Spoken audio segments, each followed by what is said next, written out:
ಇವನು ತಿನ್ನದ ಮೆಕ್ಕೆ ಇಲ್ಲ 64 ಬೆದ್ದೆ ಇಲ್ಲ ಹೀರೋದೊಬ್ರೆ ನಮ್ಮ ಬಾಸು ಜಾಕಿ ಜಾಕಿ ಜಾಕಿ ಜಾಕಿ ಜಾಕಿ ಜಾಕಿ ಜಾಕಿ ಜಾಕಿ ಜಾಕಿ ರಾಮ ಚಡ್ಡಿ ಕುಡುಕು ಜಾಕಿ ಜಾಕಿ ಜಾಕಿ ಜಾಕಿ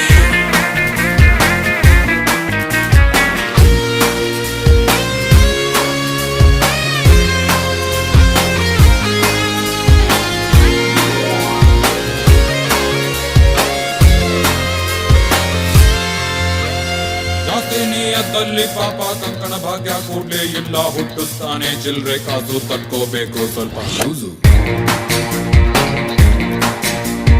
ಹೆಚ್ಚಿ ಮಾತ್ರ ಬಿಸೆ ಇಲ್ಲ ಜಾಸ್ತಿ ಹೇಳಿ ಯೂಸ್ ಆಗಲ್ಲ ನಿಂಗೆ ಟೈಮ್